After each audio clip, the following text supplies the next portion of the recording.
নমস্কার, আপনারা দেখছেন টিভি 9 বাংলা। আমি কমলেশ। ওয়েদার অনেকটা বদলে গেছে, মানে গত 3-4 দিন আগেও যেমন ওয়েদার ছিল সেটা এখন আর নেই। অনেক গরম এবং অস্বস্তিকর আবহাওয়া। আস্তে আস্তে আমরা বুঝতে পারছি যে সামনেই কি দিন আসতে চলেছে। আপাতত যে তাপমাত্রা আমরা দেখেছি, রোববার দিনের তাপমাত্রা 30 ডিগ্রি পার করে দিয়েছিল অনেক জায়গায়। সোমবার একই ছবি আমরা দেখলাম যে অনেক জায়গার তাপমাত্রায় 30-এর ঘরে, এবং বেশ কিছু জায়গার তাপমাত্রা আবার 31-এ পৌঁছে গেছে। যেমন বাঁকুড়া 31 ডিগ্রিতে রয়েছে, দমদম 31 ডিগ্রিতে।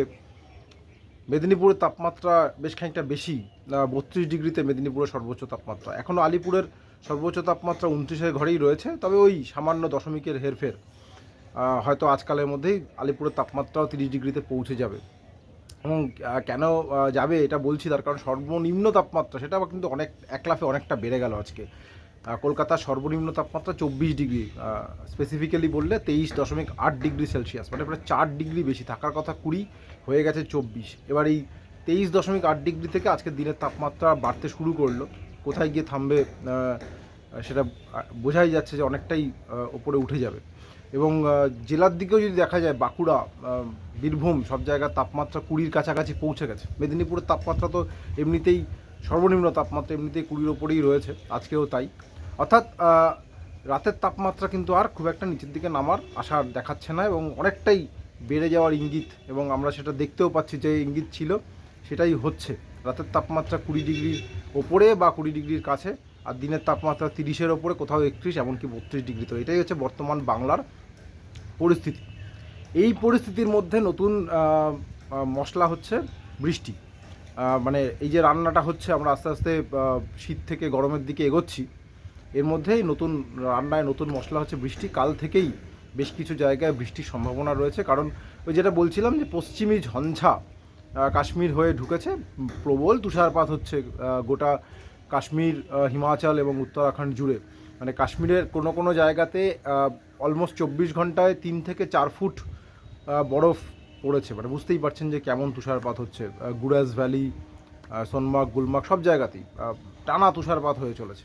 এই পশ্চিমী ঝঞ্ঝা যখন আস্তে আস্তে পশ্চিম থেকে পূবের দিকে সরবে, তখন আমাদের রাজ্যেও বৃষ্টি সম্ভাবনা রয়েছে। উত্তরবঙ্গে কাল থেকেই বৃষ্টির সম্ভাবনা। কাল মূলত হালকা বৃষ্টি, তারপরের দুদিনও কখনো কোথাও হালকা, কোথাও একটু মাঝারি বৃষ্টি। মানে বুধ, বৃহস্পতি, শুক্র উত্তরবঙ্গের জেলাগুলোতে কোথাও হালকা, কোথাও মাঝারি বৃষ্টির সম্ভাবনা রয়েছে। দার্জিলিং এবং সিকিমের উঁচু অংশগুলো, যেখানে সাধারণত বরফ পড়ে, সেই অঞ্চলগুলোতে তুষারপাত হওয়ার একটা সম্ভাবনা থাকছে। দক্ষিণবঙ্গেও কাল থেকে বৃষ্টির সম্ভাবনা, তবে কাল মূলত বীরভূম, মুর্শিদাবাদ, নদিয়া এই 3 জেলায় হালকা বৃষ্টি হতে পারে।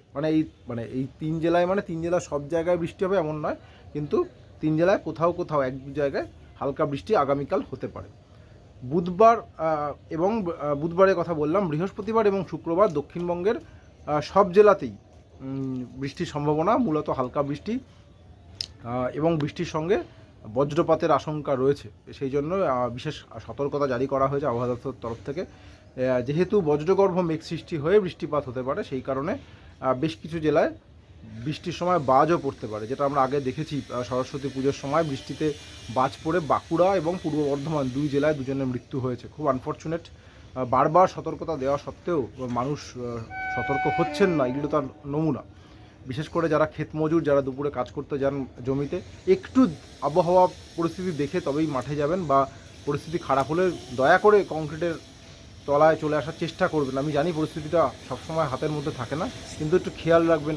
কোনো দক্ষিণবঙ্গের কোনো কোনো জেলায় বৃষ্টির সময় একটু ঝোড়ো বাতাসও কোথাও কোথাও ঘন্টায় 30-40 কিলোমিটার বেগে ঝোড়ো বাতাসও বইতে পারে। সেটা পুরোটাই ডিপেন্ড করবে ওই বজ্রগর্ভ মেঘের উচ্চতা কতটা। আমরা জানি যে মোটামুটি যদি একটা বজ্রগর্ভ মেঘের উচ্চতা 8 থেকে 10 কিলোমিটার বা 12 কিলোমিটার হয়, ঝোড়ো হাওয়ার দাপট অনেক বাড়ে, বজ্রপাতের আশঙ্কাও অনেকটা বেড়ে যায়। এগুলো অনেকটাই নির্ভর করে ওই মেঘটা পরিস্থিতি দেখে আবহবিদ, যেটাকে নাউকাস্ট করেন, মানে জাস্ট ঝড়ের 2-3 ঘন্টা আগে যে আভাসটা দেন, যেটাকে নাউকাস্ট বলা হয়। এটা আমরা সবসময় টিভি 9 বাংলার পর্দায় আপনারা দেখতে পাবেন যে খুব সঙ্গে সঙ্গে আমরা এই তথ্যগুলো আপনাদের কাছে শেয়ার করি, যে আগামী 2-3 ঘন্টায় কোথায় কোথায় বৃষ্টি হতে পারে। আগামী 3 দিনে এই তথ্যগুলো আমরা আবার শেয়ার করবো আমাদের টিভি 9 বাংলার পর্দা, আপনারা নজর রাখবেন। আপাতত পূর্বাভাস, কাল থেকেই বৃষ্টির সম্ভাবনা দক্ষিণবঙ্গ, উত্তরবঙ্গের বিভিন্ন জেলায়। বৃহস্পতি, শুক্রবারও বৃষ্টি চলবে। তারপর শনিবার থেকে আবহাওয়ার উন্নতি, তবে তাপমাত্রা নামবে, শীত ফিরবে, এই আশা না রাখাই ভালো। আপাতত এটুকুই। সঙ্গে থাকার জন্য অনেক ধন্যবাদ।